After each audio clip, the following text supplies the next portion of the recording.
Assalamualaikum warahmatullahi wabarakatuh. Innal hamdalillah nahmaduhu wa nasta'inuhu wa nastaghfiruh wa na'udzu billahi min shururi anfusina wa min sayyiati a'malina. May yahdihillahu fala mudilla lahu wa may yudlil fala hadiya lahu. Asyhadu an la ilaha illallah wahdahu la syarika lah wa asyhadu anna Muhammadan abduhu wa rasuluh. Allahumma shalli ala nabiyyina Muhammad wa ala alihi wa sahbihi ajmain. Amma ba'd. Yang saya hormati Bapak Rektor Universitas Muhammadiyah Ponorogo dan juga panitia kajian Ahad pagi Masjid Al-Manar, Bapak-bapak dan ibu-ibu sekalian, jamaah kajian Ahad pagi yang dimuliakan Allah. Alhamdulillah, pada pagi yang cerah ini kita masih diberikan oleh Allah Subhanahu wa taala nikmat yang berupa kesehatan dan juga kesempatan, sehingga kita masih bisa meluangkan waktu kita untuk tafaqquh fiddin, untuk mendalami agama di dalam sebuah forum keilmuan, yaitu tradisi kajian Ahad pagi di lingkungan Universitas Muhammadiyah atau warga Muhammadiyah. Salawat dan salam semoga senantiasa terlimpahkan kepada Nabiullah Muhammad SAW, keluarganya, sahabatnya, dan seluruh orang yang mengikuti sunnahnya sampai hari kiamat. Bapak dan ibu sekalian yang dimuliakan Allah, topik pada kajian pagi hari ini, topiknya cukup berat, tapi insya Allah kita penting untuk memahami topik tersebut berkaitan dengan model madhab akidah dan fikih dalam Muhammadiyah. Sebuah pertanyaan yang sering muncul di kalangan warga Muhammadiyah, sebenarnya Muhammadiyah itu madhabnya apa? Tidak bermadhab. Apakah anti madhab? Juga enggak. Tidak bermadhab tetapi juga tidak anti apa? Madhab. Tidak bermadhab dan juga tidak anti bermadhab. Ini dalam bidang akidah atau fikih atau juga tasawuf. Misalnya dalam akidah ada 3 aliran yang masuk dalam lingkup ahlu sunnah wal jamaah. Ada Asy'ariyah, ada Maturidiyah, ada apa lagi Pak Bu? Ada Salafiyah. Muhammadiyah yang mana gitu? Asy'ariyah kah? Maturidiyah kah? Atau Asy'ariyah kah? Kadang-kadang juga kita penting untuk apa? Menjawab, iya atau enggak Pak Bu, ya kan? Kemudian dalam fikih juga ada banyak madhab, tapi dari sekian madhab sunni yang paling populer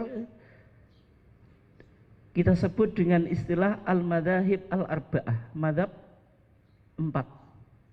Yang pertama, madhab yang didirikan oleh Al-Imam Abu Hanifah An-Nu'man ibn Thabit, pengikutnya disebut Hanafiyah. Yang kedua, madhab yang didirikan oleh Al-Imam Malik ibn Anas, pengikutnya disebut Malikiyah. Yang ketiga, madhab yang didirikan oleh Muhammad ibn Idris Asy-Syafi'i, pengikutnya disebut apa? Syafi'iyah. Dan madhab ini cukup populer dan mengikuti banyak pengikut di Asia Tenggara. Sehingga dalam keberagamaan kita, nggak lepas dari madhab Syafi'i. Kemudian madhab yang terakhir yaitu madhab yang didirikan oleh Al-Imam Ahmad ibn Hanbal Asy-Syaibani. Pengikutnya yang disebut sebagai Hanabilah atau Hambaliyah. Lah Muhammadiyah Hanafiyahkah, Malikiyahkah, Syafi'iyahkah atau Hambaliyah? Yang mana Pak Bu? Kalau jenengan kok geleng-geleng semuanya? Berarti Muhammadiyah bukan Syafi'iyah ya? Bukan Syafi'iyah. Nanti kita jawab ya. Kemudian misalnya kalau kita mengkaji tasawuf itu, tasawuf itu banyak alirannya, disebut dengan thariqah. Ada Syadiliyah, ada Naqsabandiyah, ada apa? Qadiriyah, nggak kenal Bu? Nah kita di dalam Muhammadiyah itu ikut aliran thariqah apa gitu? Apa Pak Bu? Ikut tarjih atau Muhammadiyah saja ya? Nah itu. Sehingga topik kita itu penting untuk kita dalami. Supaya kita semakin mantap di dalam apa? Bermuhammadiyah. Bapak dan Ibu sekalian yang dimuliakan Allah. Di dalam manhaj tarjih, di dalam apa? Manhaj tarjih. Apa itu manhaj tarjih? Manhaj itu metodologi atau the way of thinking, cara berpikir atau thariqatut tafkir. Bagaimana kita memiliki metodologi di dalam melihat apa? Sesuatu. Itu disebut apa? Manhaj. Manhaj tarjih artinya metodologi yang digunakan oleh majelis tarjih di dalam melakukan istinbat hukum. Di dalam apa? Melakukan istinbat hukum. Dari sekian rumusan manhaj tarjih, yang paling penting itu adalah al-masail al-khams, adalah masalah 5 atau mabadi' khamsah. Al-masail al-khams, masalah 5, itu isinya apa? Isinya apa Bu? Sudah tahu belum? Nah, babaknya yang di belakang masalah 5 itu apa saja Pak Bu? Jenengan hafal masalah 5? Cuma 5 saja, nggak kayak masalah yang jenengan itu banyak. Nggak penting untuk diingat-ingat, kalau bisa dilupakan. Nah kita di Muhammadiyah itu punya masalah 5. Tapi insya Allah masalah 5 yang ada di Muhammadiyah itu menjadikan jenengan cerdas, bukan malah menjadikan jenengan ruwet. Banyak masalah itu kan semakin ruwet Pak Bu. Jadi apa betul? Iya. Tapi kalau masalah 5 yang ada di Muhammadiyah, kalau kita betul-betul pahami, menjadikan cara beragama kita dan berpikir kita sesuai dengan apa yang dirumuskan oleh Muhammadiyah. Yang pertama, masalah 5 itu respon Muhammadiyah terhadap pertanyaan ma huwa din. Apa itu agama? Yang kedua, masalah 5 itu respon Muhammadiyah terhadap pertanyaan ma hiya dunya. Apa yang disebut dengan dunia. Yang ketiga, masalah 5 itu respon atau jawaban Muhammadiyah terhadap pertanyaan ma hiyal ibadah. Apa yang disebut dengan ibadah. Yang keempat adalah respon atau jawaban Muhammadiyah terhadap pertanyaan ma huwa sabilullah. Apa yang disebut dengan sabilillah. Yang terakhir, yang ini mungkin bisa mengagetkan jenengan, yaitu respon dan jawaban Muhammadiyah terhadap pertanyaan ma huwal qiyas. Apa yang disebut dengan qiyas? Loh, kalau gitu Muhammadiyah pakai qiyas ya?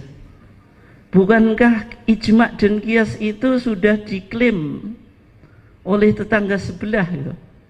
Kalau tetangga sebelah itu cara beragamanya berdasarkan Al-Quran, Al-Hadis atau As-Sunnah, yang ketiga Al-Ijma', yang keempat Qiyas. Al-Quran, Hadis, Ijma', Qiyas. Bukankah di Muhammadiyah itu kita hanya Al-Quran dan As-Sunnah saja? Terus kenapa ada di Muhammadiyah pertanyaan tentang ma huwal qiyas, apa yang disebut dengan qiyas? Berarti kesimpulannya Muhammadiyah memakai qiyas atau enggak? Bapak dan Ibu yang dimuliakan Allah, pakai atau enggak? Pakai atau enggak, Pak? Pakai. Tetangga sebelah pakai qiyas atau enggak? Pakai. Dalam kitab-kitab mereka selalu disebutkan dasar agama itu Al-Quran, Hadis, Ijma', Qiyas. Muhammadiyah juga pakai qiyas, meskipun dalam aplikasinya mungkin kadang-kadang beda dengan tetangga sebelah. Kalau qiyas di dalam Muhammadiyah, qiyas itu tidak bisa dipakai dalam konteks ibadah mahdhuh. Dalam konteks apa? Ibadah mahdhuh. Nanti jenengan baca di kitab Al-Masail Al-Khams. Di sana dikatakan walaysat hiya min umur al-ibadat al-mahdhuh. Qiyas itu berlaku dalam konteks ibadah muamalah atau ibadah mahdhuh yang bisa ditaklil, dicari apa? Rasionalitasnya. Ya contohnya Bapak dan Ibu sekalian dimuliakan Allah. Kalau Muhammadiyah enggak menggunakan qiyas dalam konteks ibadah mahdhuh, karena berdasarkan kaidah la qiyasa fil ibadah, tidak ada qiyas dalam konteks apa? Ibadah. Ketika kita melakukan sholat Idin, Idul Fitri dan Idul Adha, biasanya di masyarakat itu ada seruan azan dan qomat atau enggak? Tidak. Karena dalam hadisnya Nabi itu sholat Idul Adha dan Idul Fitri bi ghairi adzanin wala iqamah, enggak pakai azan dan apa? Qomat. Tapi adakah seruan atau ucapan yang mengganti azan dan qomat? Biasanya apa? As-sholatu jami'ah. As-sholatu apa, Pak? Jami'ah. Itu bisa dibaca dua itu. As-sholata jami'ah, betul. As-sholatu jami'ah juga betul. Dua-duanya betul. Tapi nggak usah saya bahas. Nanti kalau saya bahas waktunya nggak cukup gitu. Yang jelas dua-duanya boleh dibaca gitu. Maksudnya dua-duanya qiraah yang betul. Kenapa kok di Muhammadiyah ketika sholat Idin, Idul Fitri dan Idul Adha itu nggak pakai as-sholatu jami'ah? Tapi kalau dalam mazhab Syafi'i pakai atau enggak? Pakai. Dalam mazhab Syafi'i,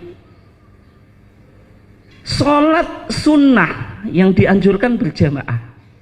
Karena sholat sunnah itu ada yang qismun tusannu fihil jamaah, bagian yang dianjurkan untuk berjamaah. Dalam sholat sunnah tentu nggak ada adzan dan qomat, karena adzan dan iqamah itu khusus untuk sholat wajib. Tapi karena ini mengajak orang lain untuk ikut sholat, maka digunakan as-sholatu jami'ah. Sehingga dalam sholat Idul Fitri dan Idul Adha yang umum dipraktikkan di masyarakat pakai as-sholatu jami'ah atau enggak? Pakai atau enggak? Bapak dan Ibu sekalian yang dimuliakan Allah? Pakai. Saya enggak ngomong Muhammadiyah loh gitu. Oke ya.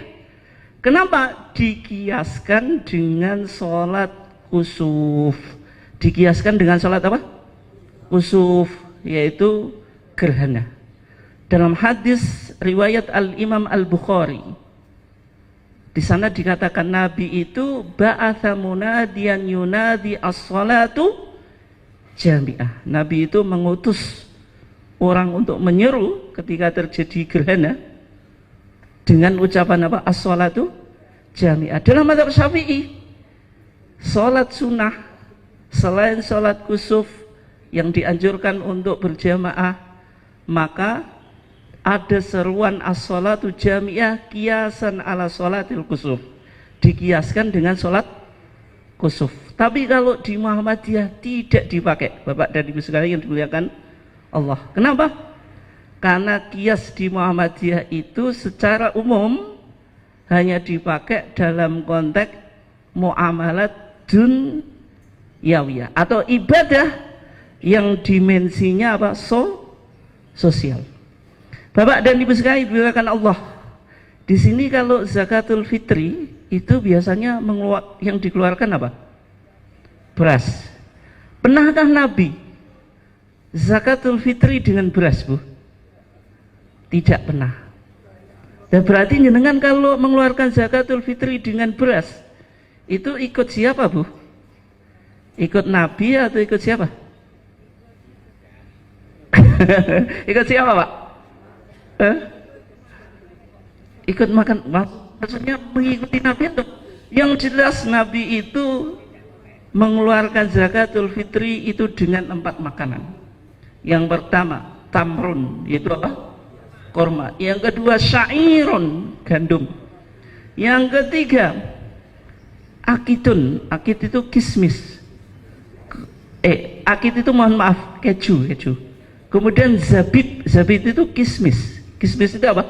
Anggur yang dikeringkan. Enggak ada penjelasan Nabi mengeluarkan zakatul fitri itu minal arus. Dengan apa? Beras. Kenapa kok kita mengeluarkan zakatul fitri dengan beras? Ya, karena kita menggunakan kias, Pak. Makanan-makanan yang disebutkan dalam hadis Nabi itu pada waktu itu menjadi makanan apa? Pokok.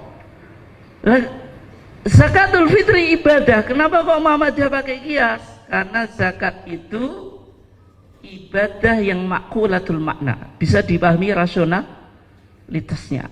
Ada dimensi apa?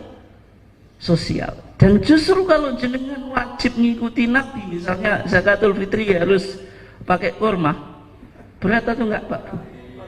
Berat. Sehingga kalau jenengan mau zakatul fitri, impor dulu kurma dari Arab, kan repot itu. Oke ya. Sehingga Muhammadiyah juga menggunakan kias. Kita kembali ke topik kita. Dari masalah 5 ini, Bapak dan Ibu sekalian yang dimuliakan Allah, tapi sebelumnya masalah 5 tadi apa? Biar saya yakin kalau jenengan hafal dan insya Allah paham. Apa yang pertama? Agama. Yang kedua, Bapak? Kayaknya ibu-ibunya lebih respon ya, daripada bapaknya ya. Dunia. Yang ketiga, Bapak? Duh, kok ibu-ibunya lagi yang jawab? Ibadah. Yang keempat, sabilillah. Yang kelima, kias. Jadi cuma masalah 5, nggak sebagaimana masalah kita gitu. Kalau masalah kita banyak, semakin dia ingat semakin pusing.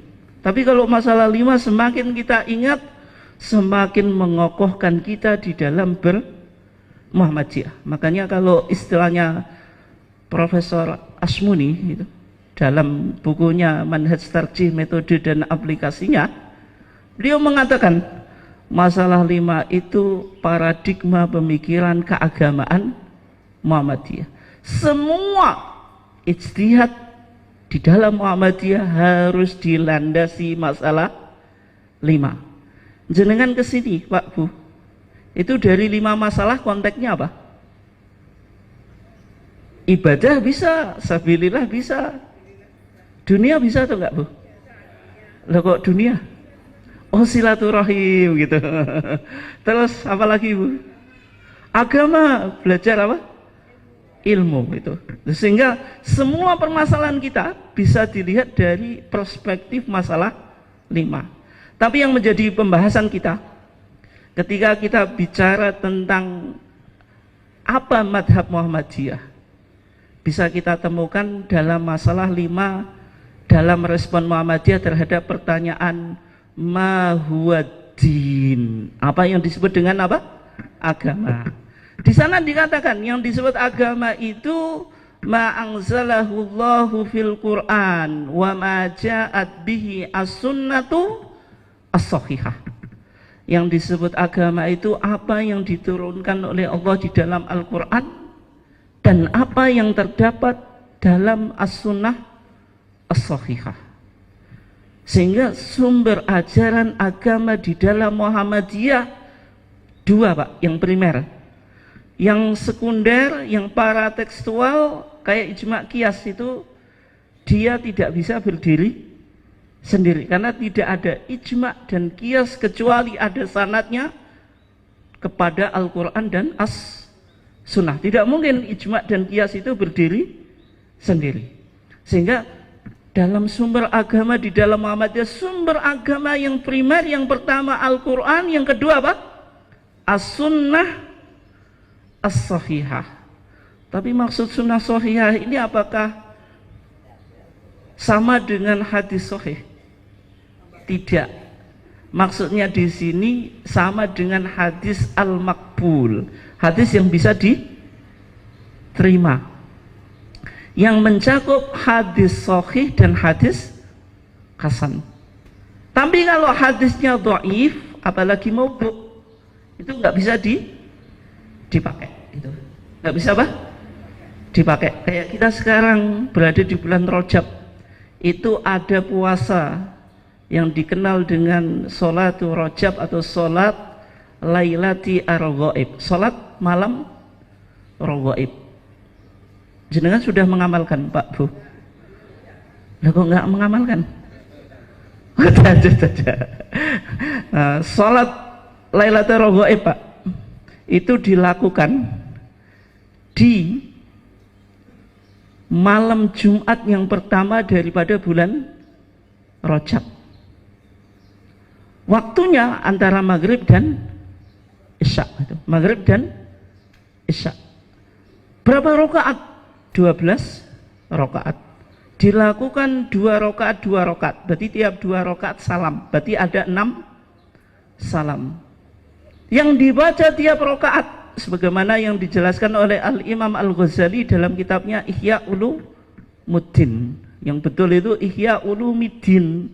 Tapi karena sudah menjadi common mistake, kesalahan bacaan, itu ya dibaca Ihya Ulumuddin.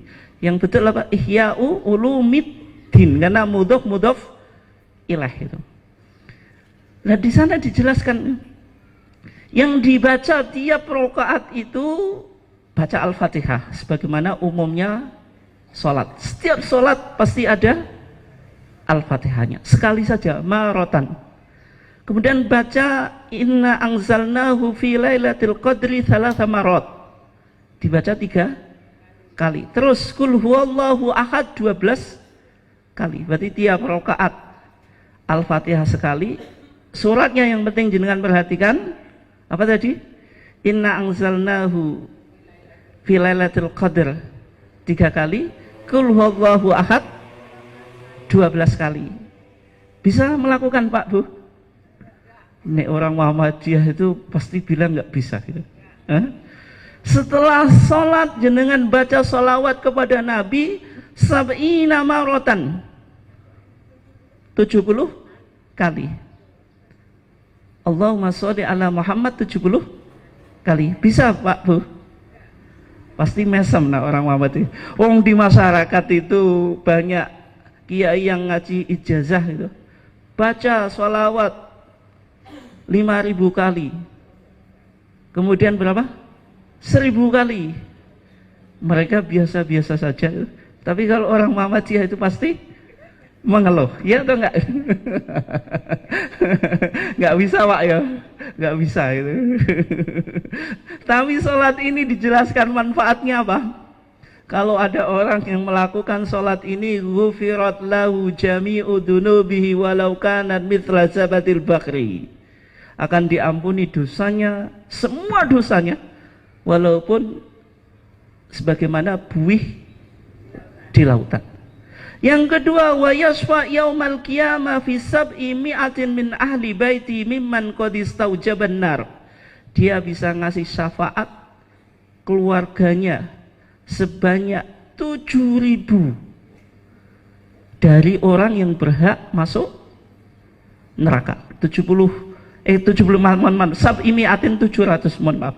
700 itu kan sama dengan 7 keturunan, Pak Bu. Taruhlah usia kita itu kan 100 tahun, berarti satu abad. Kalau kita tiap 1 abad punya 100 keluarga jenengan ada atau enggak? Enggak ada. Jadi kan 700 Makanya di Jawa ada ungkapan apa? Bondone gak entek dipangan pitung turunan. Tapi kasihan yang generasi ke-8. Apa Pak Bu? Jatuh miskin, hartanya habis itu. Hadis ini menarik atau enggak Pak? Dia bisa ngasih syafaat keluarganya 700 orang yang berhak masuk surga. Hadis ini meskipun menarik Pak, tapi dalam manhaj tarjih hadis ini tidak bisa dijadikan pegangan. Kenapa? Karena Al-Imam Al-Iraqi ketika mengkaji dan mengkritik hadis dalam Ihya Ulumuddin, dia bilang huwa haditsun maudhu', ini hadis yang palsu sehingga tidak bisa dipakai atau diamalkan. Sehingga dalam definisi agama yang ada dalam Muhammadiyah, di sana dikatakan sumber ajaran agama yang pertama Al-Quran, yang kedua apa? As-Sunnah As-Sahihah.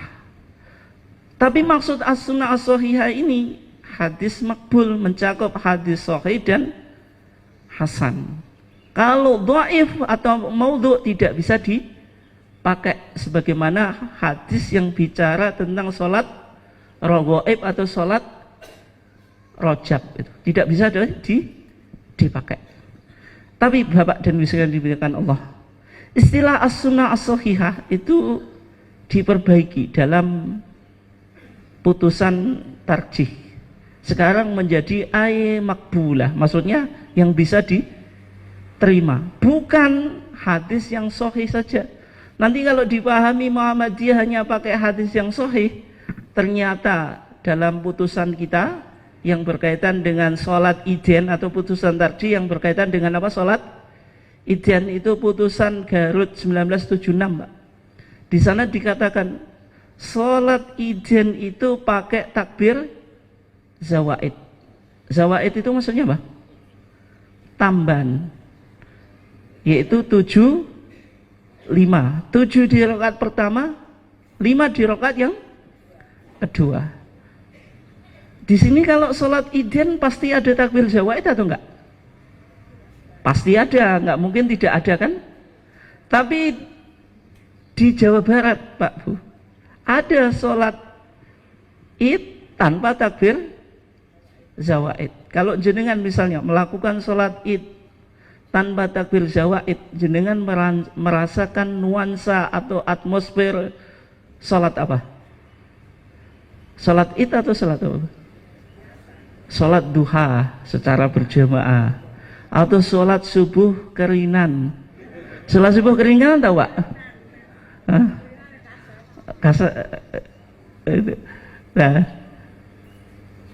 kenapa kok kita amalkan? Padahal hadisnya itu dhaif karena dia lemah, tapi karena banyak riwayatnya sehingga yuqawi ba'duha ba'dun. Satu dengan yang lainnya saling menguatkan. Dalam ilmu hadis, hadisnya itu naik dari dhaif menjadi hasan li ghairi. Menjadi hasan apa? Li ghairi. Sehingga tetap bisa diamalkan. Oke ya? Bapak dan Ibu sekalian yang dimuliakan Allah, dari definisi agama ini bisa kita simpulkan, berarti cara beragama orang Muhammadiyah itu dengan merujuk kepada Al-Quran dan As-Sunnah, tidak berafiliasi kepada mazhab tertentu, tidak berafiliasi kepada mazhab apa? Tertentu. Tapi yang menjadi pertanyaan, apakah Muhammadiyah anti madhab? Bapak dan Ibu sekalian yang dimuliakan Allah, tidak. Pendapat madhab itu penting untuk dipertimbangkan dalam upaya kita apa? Kembali pada Quran dan As-Sunnah. Saya kasih contoh karena waktu kita cukup pendek ya. Saya kasih contoh dalam putusan tarjih yang ada dalam HPT jilid 1, HPT jilid 1 atau HPT lama. Jenengan sudah punya semuanya ya yang ngaji di sini? Loh kok belum? Sedih saya mendengar. Mau saya tunjukkan Bapak dan Ibu sekalian supaya bisa mendapatkan HPT ini langsung dikirim ke rumahnya jenengan? Mau atau enggak? Mau ya? Buka HP-nya, cari di Play Store, Shopee. Terus tulis saja HPT Muhammadiyah, masukin ke keranjang, terus apa? Check out itu. Nanti akan dikirim. Bisa kan cara mendapatkannya? Mudah atau enggak? Mudah. Insya Allah nanti sampai ke rumahnya apa? Jenengan itu. Oke ya. Di HPT jilid 1 ada kitabus sholah, ada kitabus sholah. Putusan Muktamar Khususi Solo tahun 1929. 19 berapa? 29. Sudah cukup lama, Pak. Hampir mau 1 abad. Kan sekarang 2025, nanti 2029 akan genap 1 abad itu. Di kitab sholah kita ada hal yang menarik. Kalau Muhammadiyah masih mempertimbangkan kitab apa? Madhab. Kitab apa? Madhab. Saya kasih contoh ini. Di dalam sholat kita dianjurkan baca isti'adzah. Isti'adzah itu apa? A'udzu billahi minasyaitonir apa? Ar-rajim. Yang kita baca sebelum baca Al-Fatihah. Berdasarkan firman Allah, fa idza qara'tal qur'ana fasta'id billahi minasyaitonir ar-rajim. Yang menjadi pertanyaan, Pak, Bu, isti'adzah itu dibaca tiap rakaat atau cukup di awal rakaat? Di awal rakaat, Bu? Yakin? Kadang-kadang gitu. Jadi kalau menurut pandangan tarjih itu, nanti jenengan baca di HPT jilid 3. Sudah punya? 1 aja belum, apalagi jilid 3 gitu. Waduh, ini. Mau saya kasih tahu juga bagaimana cara mendapatkan HPT jilid 3? Oh, sudah tahu. Di HPT jilid 3 nanti ada tuntunan sholat 5 waktu. Putusan Munas Tarjih ke-29 tahun 2015 di Yogyakarta itu. Di sana dijelaskan isti'adzah itu disunahkan dibaca setiap kali di setiap rakaat itu. Kenapa? Ya karena fa idza qara'tal qur'ana fasta'id billahi minasyaitonir rajim. Karena kita membaca Al-Fatihah tiap rakaat, maka sebelum membaca Al-Fatihah kita dianjurkan baca apa? Isti'adzah. Yang kedua di antara alasannya, dengan menggunakan pendekatan irfani. Di Muhammadiyah itu sudah ada 3 pendekatan, Bapak dan Ibu yang dimuliakan Allah. 3 pendekatan ini dirumuskan dalam Munas Tarjih tahun 2000 di Jakarta. Yang pertama bayani, yang kedua burhani, yang ketiga apa, Pak? Irfani. Pernah dengar atau enggak, Pak, Bu? Baru saja dengar kok. Siapa yang mengatakan belum pernah dengar?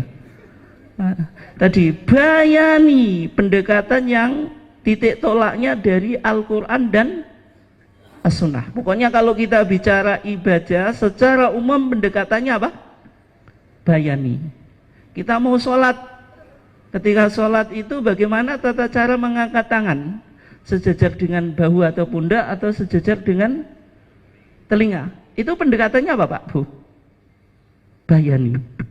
Mengacu pada hadis Nabi. Nggak bisa dengan pahami misalnya. Oh, takbir itu yang paling baik itu tangannya diangkat setinggi-tingginya. Kenapa?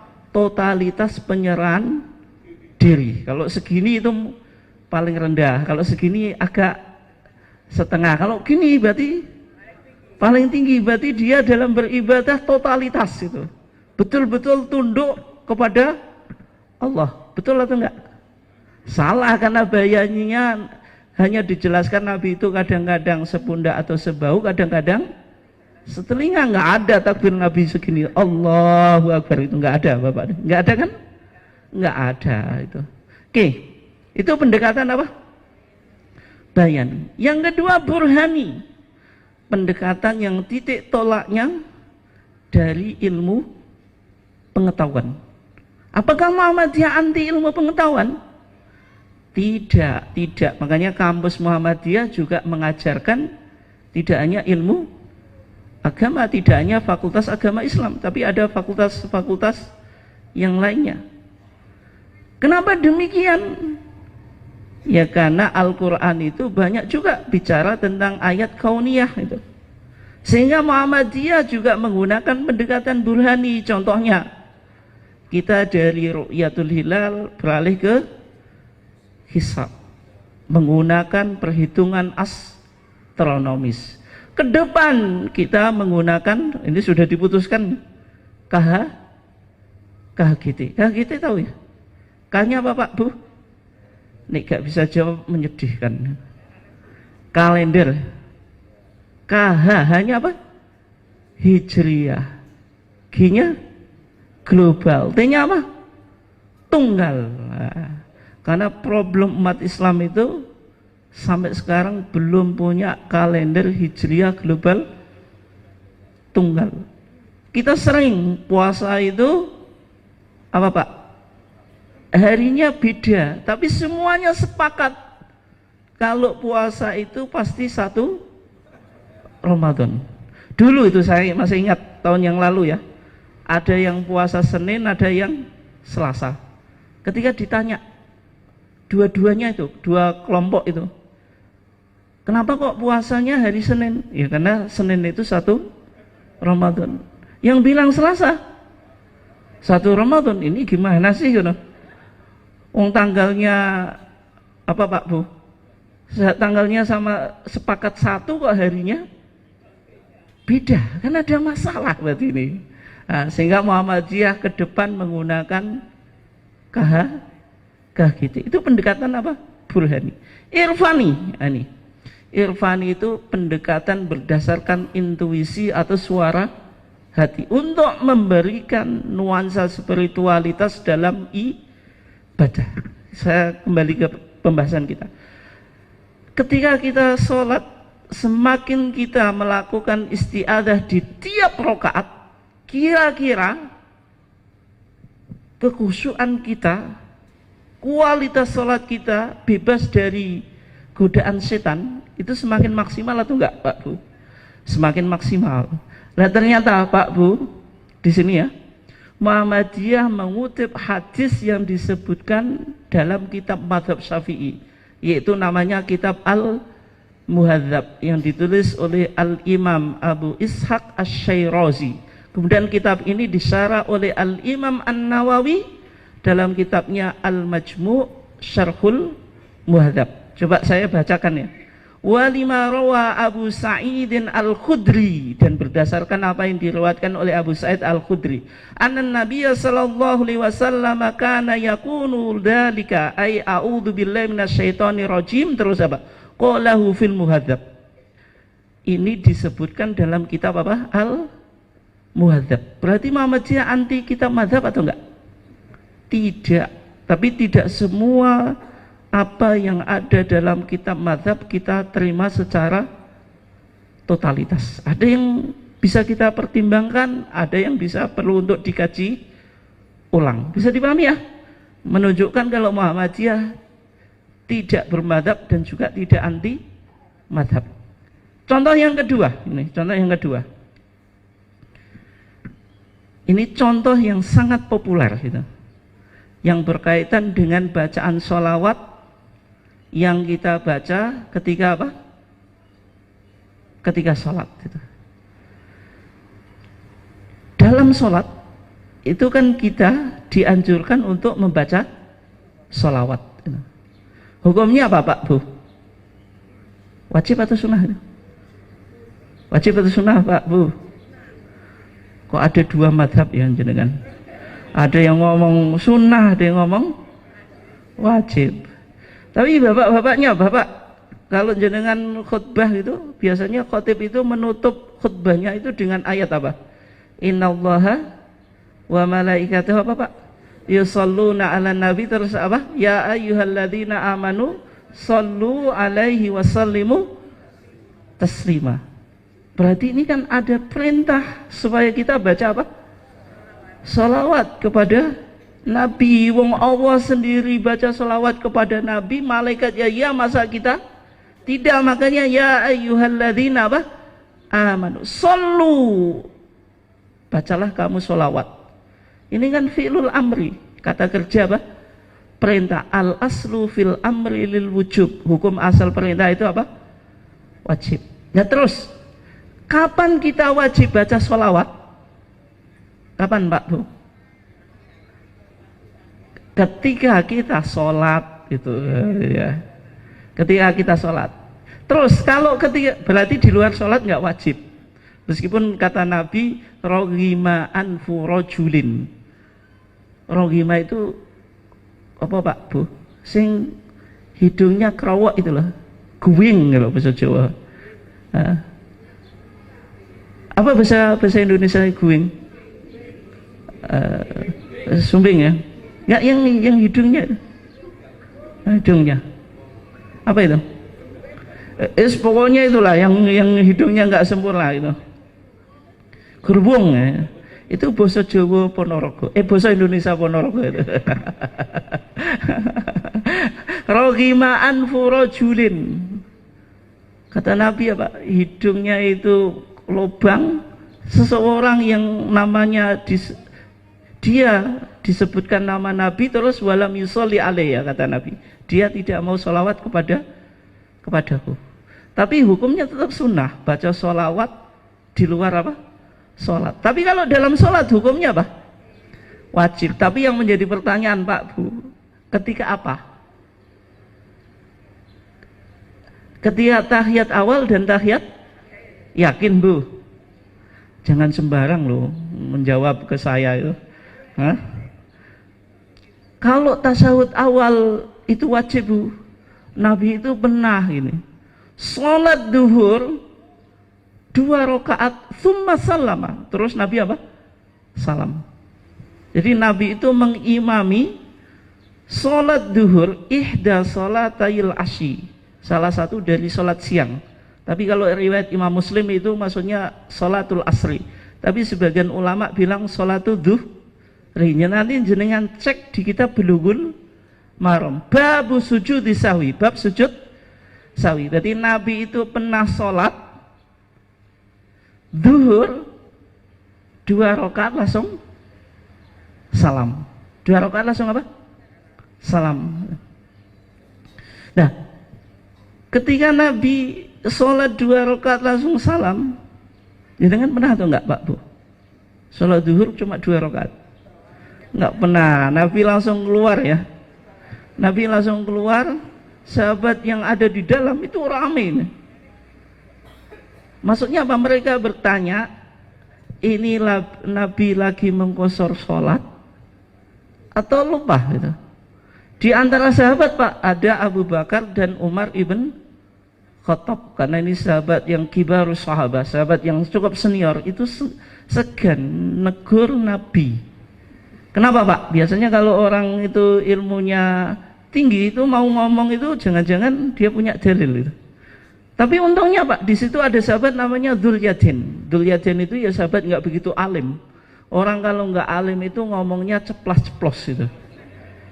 Tapi ini yang jenengan ngomong ceplas-ceplos kalau ngaji nggak apa-apa Pak Bu. Saya malah senang gitu. Kalau jenengan diam khusyuk itu saya malah bingung ini. Ini paham atau ngantuk ya? Tapi kalau ceplas-ceplos itu saya malah suka, meskipun jawabnya salah gitu. Karena menunjukkan dia ngikuti apa yang saya sampaikan. Tapi kalau khusyuk diam itu, coba ini sana pojok itu kayaknya diam gitu ya. Oh dia kayak yang itu loh, yang mesem itu loh, yang ketahuan itu. Siapa itu? KB. Kembali ke tadi ya, berarti Nabi kan sholat duhur 2 rakaat. Untungnya tadi ada Dzul-Yadain, dia bertanya kepada Rasulullah, ya Rasulullah, nasita an kusirati shalah, engkau lupa atau salatnya di qasar? Setelah itu Nabi menjawab, la, lam ansa wa lam tuksor, saya enggak lupa, salat juga tidak di qasar. Kata Dzul-Yadain, bala qad nasita ya Rasulullah, engkau betul-betul apa? Lupa. Setelah itu Nabi apa? Kembali ke masjid melengkapi 2 apa? Rakaat lagi. Kemudian salam, setelah itu sujud sahwi. Berarti kadang-kadang sujud sahwi itu setelah salam. Tapi kalau jenengan masih bingung mana yang dilakukan sebelum salam, mana yang setelah salam, saya katakan ke jamaah saya, sudah ikuti mazhab Syafi'i saja. Kalau mazhab Syafi'i itu sujud sahwi tempatnya selalu sebelum salam. Tapi kalau di tarjih ada yang sebelum salam, ada yang setelah salam. Kadang-kadang juga nggak bisa mengingat-ingat ini yang sebelum salam atau setelah salam. Di antaranya yang dilakukan setelah salam, ketika kekurangan rakaat atau menambah rakaat, itu ya. Tapi kalau jenengan bingung ya, kayak mazhab Syafi'i, pokoknya sebelum salam. Nah, dari hadis ini Bapak dan Ibu saya dimuliakan Allah, berarti kan Nabi lupa nggak baca sholawat kepada Nabi di tasyahud awal gitu. Atau mungkin di hadis yang lain Nabi itu pernah sholat zuhur juga gitu, tapi dia waktunya tasyahud langsung apa? Langsung berdiri. Ketika itu Nabi tidak kembali duduk. Berarti kan Nabi meninggalkan tasyahud awal. Sehingga disimpulkan yang wajib baca sholawat itu di tasyahud akhir. Jelas atau enggak? Jelas. Sekarang kita coba kaji lebih dalam. Bacaan sholawat kepada Nabi itu yang jenengan hafal apa Pak Bu? Allahumma sholli ala sayyidina. Kok godok-godok tuh? Sudah saya tuntun, saya itu jarang nuntun. Allahumma sholli ala sayyidina. Kok gak gelem tak tuntun? Nah, Allahumma sholli ala Muhammad wa ala ali Muhammad. Nah, itu kayak yang ada dalam HPT kita gitu. Tanpa tambahan sayyidina. Di HPT kita di kitabus sholat dikatakan tsumma tusalli ala nabi sallallahu alaihi wasallam qailan Allahumma sholli ala Muhammadin wa ala ali Muhammadin, dan seterusnya sampai innaka hamidum majid. Yang menjadi pertanyaan Bapak dan Ibu saya yang dimuliakan Allah, kenapa dalam bacaan sholawat kepada Nabi di dalam sholat di Muhammadiyah tidak ada tambahan sayyidina? Buktinya apa tadi? Jenengan tak tuntun pakai sayyidina juga nggak mau loh. Kenapa Pak Bu? Kenapa nggak pakai sayyidina?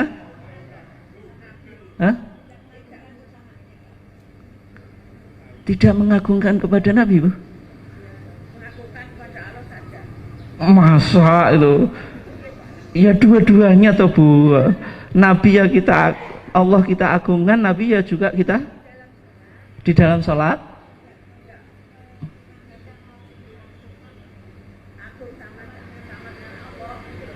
Oh gitu, hadisnya gitu ya.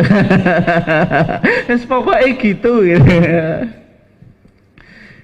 Dalam mazhab Syafi'i Pak Bu, di kitab Fathul Mu'in, nanti kita jawab ya, kenapa kok Muhammadiyah nggak pakai sayyidina. Ada kitab namanya Fathul Mu'in, pernah dengar? Barusan, waduh ini Fathul Mu'in itu ditulis oleh Syekh Zainuddin Al-Malibari. Syekh Zainuddin Al-Malibari. Al-Malibar itu mana Pak Bu? Pernah dengar Malibar? Kalau Malioboro? Oh tahu, waduh nih. Levelnya jenengan tahunya Malioboro. Tapi kalau Malibar nggak tahu. Malibar itu India Selatan. Mazhabnya Syafi'i, dia berguru ke Syekh Ibnu Hajar Al-Haytami, bukan Al-Asqalani, tapi Al-Haytami. Nah, Syekh Zainuddin Al-Malibari itu menulis kitab Fathul Mu'in. Kitab ini cukup populer Pak di pesantren tradisional. Sampai ada ungkapan rong disebut kiai nek rong iso ngorek Fathul Mu'in. Ngorek itu bukan ngorek rokok ya. Ngorek itu bahasa pesantren misalnya menjelaskan. Belum disebut kiai kalau dia nggak bisa menjelaskan Fathul Mu'in. Menunjukkan kitab ini sangat penting. Kemudian kitab ini dikasih hasyiah. Hasyiah itu footnote, catatan kaki atau penjelasan atas syarah oleh Sayyid Abu Bakar Syato Ad-Dimyati. Siapa Bu? Pak jenengan bisa ya? Oh gitu. Padahal yang lain-lain itu nggak bisa. Apa Bu? Saya tadi ngomong Pak, Sayyid Abu Bakar Syato Ad-Dimyati. Jenengan harus tahu sosok ini, karena sosok ini termasuk salah satu gurunya Mbah Yai Ahmad Dahlan. Mbah Yai Ahmad Dahlan itu dulu namanya siapa Pak? Bu Muhammad Darwish. Ketika Mbah Yai Ahmad Dahlan haji, tradisi di Indonesia atau di Nusantara, orang habis kaji ganti apa Pak? Nama sampai sekarang tuh ya. Padahal Muhammad Darwish itu sudah baik gitu. Sudah baik Pak. Nah, Mbah Yai Ahmad Dahlan dulu itu mendatangi gurunya. Salah satu gurunya Syekh Sayyid Abu Bakar Syato Ad-Dimyati. Sama Syekh Sayyid Abu Bakar Syato Ad-Dimyati direkomendasikan nama Ahmad Dahlan, karena gurunya Syekh Sayyid Abu Bakar Syato Ad-Dimyati itu Syekh Ahmad Ibn Zaini Dahlan. Karena Sayyid Abu Bakar Syato Ad-Dimyati tafaul Pak. Tafaul itu punya harapan secara optimis nanti ada di Indonesia seseorang yang alim yang selevel ya Pak, Syekh Ahmad Ibn Zaini Dahlan gitu. Sehingga Sayyid Abu Bakar Syato Ad-Dimyati itu sebenarnya punya hubungan genealogi keilmuan di Muhammadiyah lewat jalurnya Mbah Yai Ahmad Dahlan. Nah, kitabnya I'anatul Thalibin. I'anatul apa? Thalibin. Fathul Mu'in dan I'anatul Thalibin ini kitab yang cukup populer apa di pesantren. Itu ya. Oke ya. Di Fathul Mu'in dikatakan, kembali ke pembahasan kita, la ba'sa bi ziyadati sayyidina qabla Muhammadin. Enggak mengapa ketika kita salawat ada tambahan sayyidina sebelum Muhammad. Berarti diucapkan apa? Allahumma sholli ala sayyidina Muhammad. Kemudian di Hasyiah I'anatul Thalibin dikatakan bal hiyal aula. Bahkan ini yang lebih utama. Kenapa Pak? Pakai kaidah sulukul adab muqaddamun ala imtithalil amri. Menjaga etika sopan santun lebih dikedepankan daripada melaksanakan perintah. Maksudnya paham atau enggak Pak jenengan kaidah ini? Kalau saya Pak Bu misalnya mampir ke rumahnya jenengan, boleh atau enggak? Yang betul. Oh kalau mau ya, ketika saya ke rumahnya jenengan kasih sesuatu atau dibiarin saja? Oh beno lah Ustaz, wong Bojonegoro wis beno gak sakit apa-apa. Jenengan kasih atau enggak? Minimal apa? Air. Jenengan ketika mau bikin air pasti saya bilang, Bu, nggak usah repot-repot. Nggak usah apa? Repot. Itu kan berarti larangan, sama dengan perintah. Berarti saya kayak memerintah jenengan nggak usah bikinkan minum. Jenengan taati larangan saya atau perintah saya atau tetap ngotot? Kenapa kok ngotot Bu? Lah menghormati tamu. Nah mereka pakai kaidah itu Pak. Di hadisnya yang jenengan bilang tadi, hadisnya itu Allahumma sholli ala Muhammad. Tapi kalau kita ucapkan Allahumma sholli ala Muhammad, kita nggak sopan. Masa menyebut Nabi Sayyidul apa Pak? Tsaqalain, pemimpinnya manusia dan jin. Kok Muhammad? Nek basa Jawa jangkar. Jangkar tahu Pak? Menyebut orang langsung pada namanya. Enggak ada nilai sopan santun.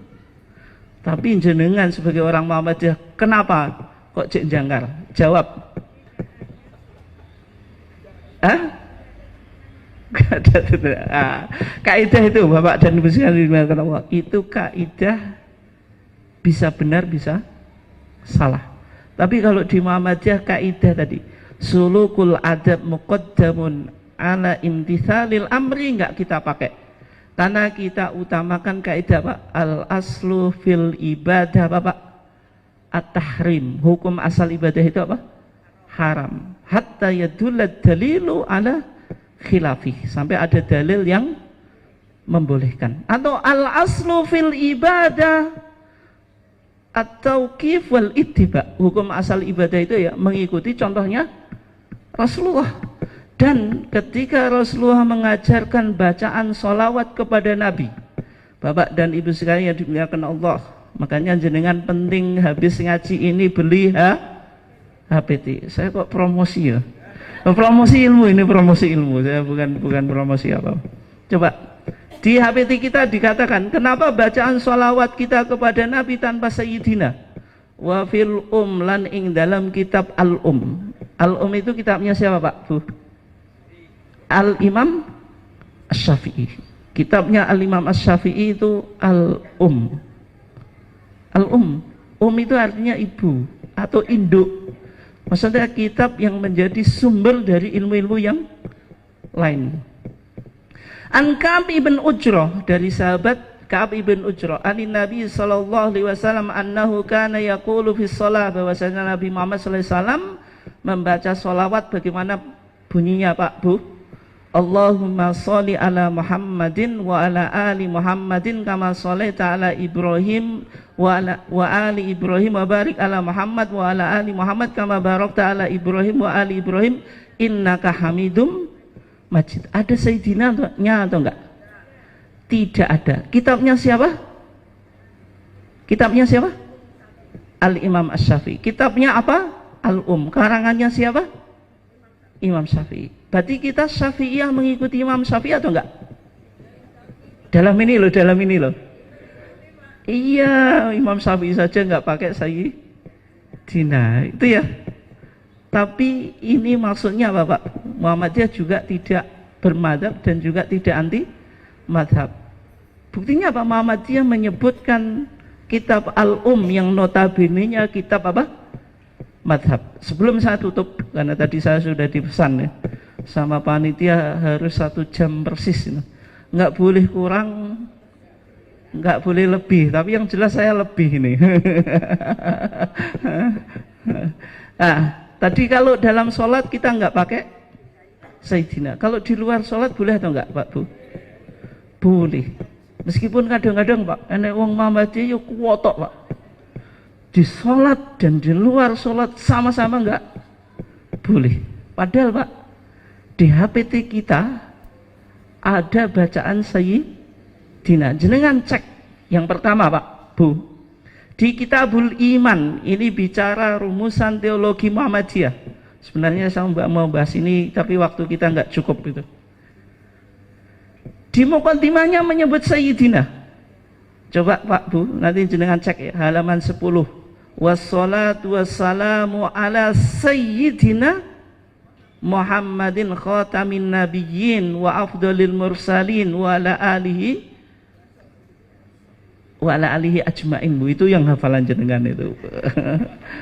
Terus sekarang Bu, di penutupnya, penutup Kitabul Iman, wassallallahu ala sayyidina Muhammadin, sayyidina apa? Muhammadin khatamin nabiyyin wal mursalin wa ala alihi washabihi ajmain. Sama dengan jenengan. Seterus teng Di Kitabul Hajj, kitab apa? Haji. Di muqaddimahnya di Kitabul Hajj, kitab yang bicara tentang apa? Haji. Saya bacakan ya. Wassalatu wassalamu ala afdhalil mursalin sayyidina Muhammadin wa ala ali wa sahbihi wa tabi'in. Berarti di HPT saja, HPT jilid 1 itu ada 3 penyebutan sayyidina. Tapi ini konteksnya di luar ibadah mahdhah. Sehingga kalau dalam sholat, bacaan setelah adzan itu nggak perlu ditambahi sayyidina. Dan orang yang fanatik sayyidina itu nggak bisa konsisten, Pak Bu, ketika dia adzan. Coba ada atau enggak?